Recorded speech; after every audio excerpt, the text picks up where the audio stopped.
ನಮಸ್ಕಾರ ರೀ ಎಲ್ಲ ಸೌಕರ್ ಮಂದಿ ಎಲ್ಲರೂ ಹೆಂಗದಿರಿ. ನಾವು ಆರಾಮದಿ ನೋಡ್ರಿ, ನೀವು ಆರಾಮದ್ರಿ ತಂದ್ಕೊಳ್ತೀನಿ.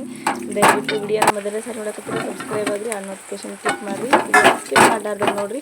ಸರಿ, ಇವತ್ತು ಎಕ್ಸಾಮ್ ಡ್ಯೂಟಿ ಹಾಕ್ಯಾರ, ಅಂದರೆ SSLC ಎಕ್ಸಾಮ್ ಸ್ಟಾರ್ಟ್ ಆಗ್ಯಾವಲ್ಲ, ಹಾಗಾಗಿ ಅಲ್ಲಿಗೆ ಹೋಗೋದೈತಿ. ಮನೆ ಕೆಲಸ ಎಲ್ಲ ಮುಗಿಸ್ಕೊಂಡು ಒಂದು ಸ್ವಲ್ಪ ಜಲ್ದಿನೇ ಹೋಗಬೇಕು. ಯಾಕೋ 10 ಗಂಟೆ ತನಕದೈತಿ ನಮ್ಗೆ. ಅವೆಲ್ಲ ಅವಾಗ 9 ಗಂಟೆ ಕಡೆ ಇರ್ತಿತ್ತು ಎಕ್ಸಾಮ್. ಈಗ 10 ಗಂಟೆಗೆಲ್ಲ ಸ್ಟಾರ್ಟ್ ಮಾಡ್ತೀವಿ. ನೋಡ್ರಿ, 9 ಗಂಟೆಗೆ ಇರ್ಬೇಕು ಅಂದ್ಕೊಂಡು ನಾವು ಹೊಂಟಿದ್ವಿ. ಅದು 10 ಗಂಟೆಗೆ ಆದಂತೆ ನಮ್ಗೆ ಗೊತ್ತಿರಲಿಲ್ಲ ನಮ್ಗೆ. ಯಾಕಂದರೆ ಇವಾಗಲೂ 9 ಗಂಟೆ ಅಷ್ಟಿಗೆ ಸ್ಟಾರ್ಟ್ ಆಗ್ತಿತ್ತು. ಎಕ್ಸಾಮ್ ಡ್ಯೂಟಿ ಯಾಕೆ ಹಾಕ್ತಾರಂದ್ರೆ ಅಲ್ಲಿ ಕೆಲವೊಂದು ಮಕ್ಕಳು ಗಾಬರಿ ಆಗಿರ್ತಾರೆ, ಕೆಲವೊಬ್ರಿಗೆ ಚಕ್ರ ಬಂದಿರ್ತದೆ, ಊಟ ಅದು ಮಾಡಲಾರ್ದೆ ಬಂದಿರ್ತಾರೆ. ಇನ್ನು ಕೆಲವೊಬ್ರಿಗೆ ಏನಾದರೂ ಆರೋಗ್ಯ ಸಮಸ್ಯೆ ಇರ್ತವೆ. ಲಾಸ್ಟ್ ಟೈಮ್ ಹಿಂಗೆ ಆಗಿತ್ತು, ಹೋದ ವರ್ಷ ಒಬ್ರಿಗೆ ಹಾರ್ಟಿಂದೇನೋ ಪ್ರಾಬ್ಲಮ್ ಇತ್ತಂತ ಹುಡುಗಿಗೆ.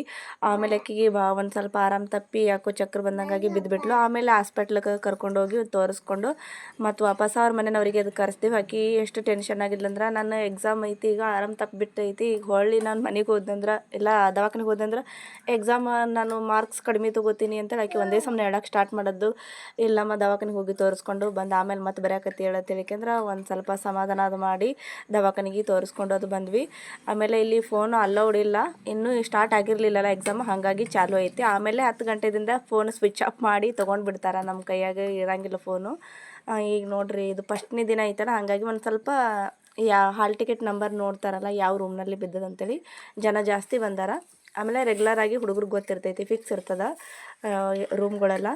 ಈಗ ಫಸ್ಟ್ನೇ ದಿನ ಅದು ಬಂದ ಬಳಿಕ ಮತ್ತು ಎಲ್ಲೆಲ್ಲಿ ಐತೆ ಅಂತೇಳಿ ನೋಡಬೇಕಾಗ್ತದೆ, ಎಲ್ಲೆಲ್ಲಿ ಅವರಿಗೆ ಸೀಟ್ ಅಂದರೆ ಯಾವ ಬೆಂಚ್ನಲ್ಲಿ ಯಾವ ಕ್ಲಾಸ್ನಲ್ಲಿ ಬಿದ್ದದ ಅಂತೇಳಿ. ಅದ್ರಾಗ ನಮ್ಮ ಊರು ಅಷ್ಟೇ ಅಲ್ಲ, ನಮ್ಮ ಸುತ್ತಮುತ್ತೂರದಲ್ಲಿ ಮಕ್ಕಳು ಇಲ್ಲೇ ಬರ್ತಾರಲ್ಲ, ಬೋರ್ಡ್ ತಂದು ಹೊರಗೆ ಹಚ್ಚಿಬಿಟ್ಟಾರೆ ನೋಡ್ರಿ. ಅಲ್ಲಿ ಎಲ್ಲರೂ ನೋಡಕತ್ತಾರ.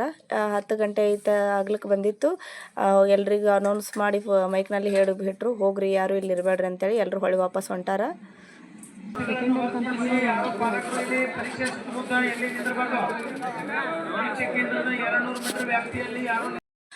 ಎಕ್ಸಾಮ ಚಾಲು ಆಗ್ಲಿಕ್ಕೆ ಬಂದು ನೋಡ್ರಿ. ಇನ್ನು ಎಲ್ಲರೂ ಹೊರಗೆ ಹೊಂಟ್ಬಿಟ್ಟಾರ ಅನೌನ್ಸ್ ಮಾಡಿ. ಆಮೇಲೆ ಫೋನ ಸ್ವಿಚ್ ಆಫ್ ಮಾಡಿ ನಂದು ತೊಗೊಂಡಿದ್ರು, ಒಳಗಡೆ ಇಟ್ಟಿದ್ರಲ್ಲಿ ರೂಮ್ನಲ್ಲಿ. ಆಮೇಲೆ ಎಕ್ಸಾಮ್ ಮುಗಿದ ಬಳಿಕ ನಮ್ಮ ಫೋನ್ ನಮಗೆ ಕೊಟ್ಟರು, ತೊಗೊಂಡು ಹೊಳ್ಳಿ ವಾಪಸ್ ಮನೆ ಕಡೆ ಹೊಂಟೀನಿ ನೋಡ್ರಿ. ಶಿಕ್ಷಣ ಅನ್ನೋದು ಅದೇ ನಮ್ದು ಭವಿಷ್ಯ ನಿರ್ಧಾರ ಮಾಡೋದಲ್ಲ. ಆದರೆ ಕೆಲವೊಂದು ಜನರ ಜಾಸ್ತಿ ಮಾರ್ಕ್ಸ್ ತೊಗೋಬೇಕು, ಅದು ತೊಗೋಬೇಕು ಅನ್ನೋದು ಪಾಲಕರಲ್ಲಿ ಹಂಬಲ ಇರ್ತೈತಿ.